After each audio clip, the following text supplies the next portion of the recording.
a town that was once nothing but the slums of Lumopolis, located under the Azurite. Those who lived there were either powerless or vicious criminals, liars, murderers, whatever else you can think of. Some would freely come to Umbraton, looking to step over on those unable to protect themselves, yet at the same time, there are others who will be kicked out of the floating city, banished because either they committed a certain level of crime or because they're a victim of a higher conspiracy. Whatever the case may be, it started off being a place no better than a garbage dump. But over time, things started to change a bit. Organizations started to form and there was a system of some kind. Though that still didn't change the fact that Umbraton was pretty much a terrible place to live. What started off as the slums was now being controlled by guilds and gangs, establishing control be it through information, money, strength, whatever the case may be. But with so many organizations existing, there was always going to be a fight for control of the city, not to mention the city of Umbraton just being the shadows of Lumopolis, until one man came and turned things around, building the city up to not just be about corruption, but a place where people are able to come and start a new life, becoming a fully established city in and of itself, all thanks to the man named Istvan, also known as the Saddle Lord. Being the ruler, Istvan has seen everything there was and is in Umbraton. He's seen the corruption that continuously plagued the city and its citizens, the killings that occurs within the shadows. He's seen all that goes on, both as a Shadow Lord and under the name he had before given the name Istvan, Cade.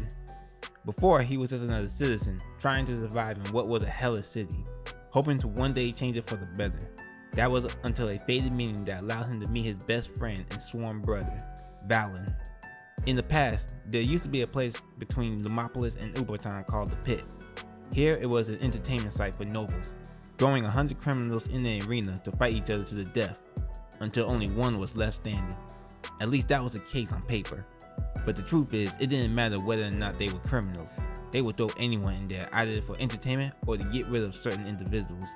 A bloody sight every time, as the spectators would cheer loudly watching those slaughtering each other. This is where everything started for both Cade and Valen. Valen was looking to go to the Hall of Justice in Lumopolis to expose the corrupted sheriff in Umbraton, only to find himself running away as a guard was attempting to throw him into the pit. Nothing short of a corrupt politician looking to get rid of those trying to expose their deed. It was soon after that Valen ran into Cade, and hearing his story, he volunteered to take his place in the pit. It was there Cade found himself in front of multiples of enemies, each of them coming at him with their weapons, both that were out in the open and hidden.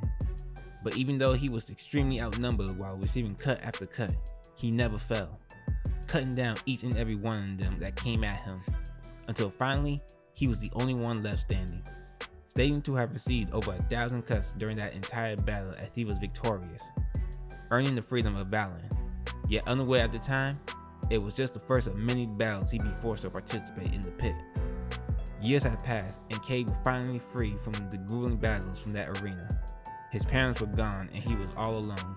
That is until his reunion with Valen, who took him in with the goal to be adopted into his family, as Valen's father was a leader of a merchant guild. There, Cade and Valen were slowly building a bond together, competing with each other at chess, and both dreamed that Umbraton would no longer be a corrupted city, where the strong wouldn't abuse the weak and criminals wouldn't be free to take whatever they desired. These two were truly like brothers in every step of the way, but unfortunately, their time together wouldn't last forever. While Valen was doing everything he could to one day take over the family business, Cade was handling jobs that was meant to be done within the shadows. Even though both of them had the same goal, the path to accomplish it wasn't. Valen wanted to use an incoming Eclipsite invasion in order to wipe out some of the gangs that he tricked into uniting, but Cade was on a mission to have a pact signed with Lumopolis, approved by their father and other guild leaders. In Cade's eyes, it was a chance for Umbraton to no longer be just a shadow to Lumopolis, but a city that could stand on its own with a bright future for its citizens. However, the two brothers were convinced that their way was the best way for Umbraton. Cade was trying to meet up with Lumopolis soldiers to have the pact signed. However, he ended up being faced with multiple gangs that Valen gathered at the pit. Valen's plan originally was to show Cade how selfish they are, as they was looking to steal the pact and the shepherd's staff, which is a symbol of authority within the Istvan family, all to ultimately get him to follow through with his plan. But Cade wouldn't give in, forcing Valen to take things further, exposing his hiding place to the rest of the gang. Now Valen's plan was to have Cade fight them all on the spot, to force him to kill him right then and there, with the assistance of his men that he planted within the group. Cade now once again found himself fighting to the death within the pit. To make matters worse, Lumopolis soldiers began to force their way in to retrieve the pack. Next thing you know, pure chaos started to erupt. The soldiers and gangs soon turned their weapons toward each other. It was becoming completely out of hand until a stray bullet hit Valen, fatally wounding him as his life slowly started to fade. No matter how strong Cade was, he could do nothing but watch the life of his brother fade from his eyes, promising to keep their dream of making Umbraton a better place. Soon after, his adopted father would officially give him the name Istvan and become leader of the guild. Since then, Umbraton has greatly changed for the better. Although it still has its fair share of trouble, it's no longer just the slums of Lumopolis, but a city that specializes in trade, like Istvan and Valen dreamed for it to be. A large number of guilds have been created and joined hands to form one large organization, which is currently referred to as the Umbraton Guild. Some of these guilds include those like the Lin Guild that I've already talked about in my Longjo video, but one of the biggest guilds in Umbraton is the Cloud Rover Guild, founded by Shell. Like I said before, trading is a specialty of this city. Doesn't matter whether it's merchandise or information, anything can be traded, and Cloud Rover came out to be the best among them. After all, their leader is considered to be a well-proven and intelligent businesswoman, as acknowledged by Istvan himself along with others. The guilds of Umbraton has put in lots of effort in establishing their position.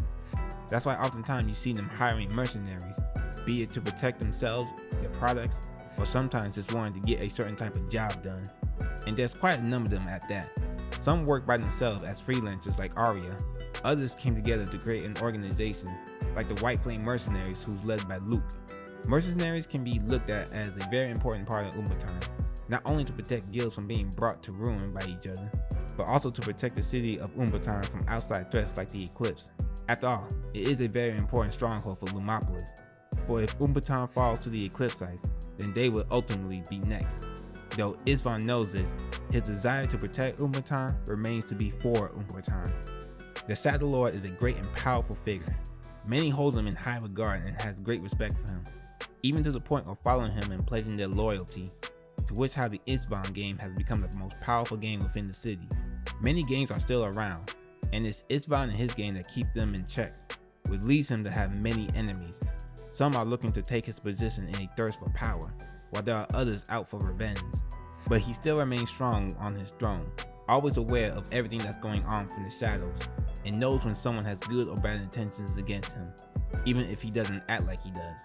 Although Umbraton is no longer the terrible slums it used to be, it's still not exactly the paradise Istvan and Valen dream. Anyone can come here if they're looking to settle down and start a new life. It's just up to them whether or not they can adapt to the city itself. After all, just as there are a number of those that will reach their hand out to them, there is just as many that will take advantage of anyone for their own needs. Whether or not one or the other happens to them will depend on the individual's ability. With many different kinds of citizens we've seen here, both who are born within and from outside the city. New partnerships continue to be created as Umbraton keeps growing, and Istvan will keep watching from the shadows, not turning an eye on anything that looks to harm it, while also working to get closer and closer towards his goal. Like he says time and time again, the shadows is always watching.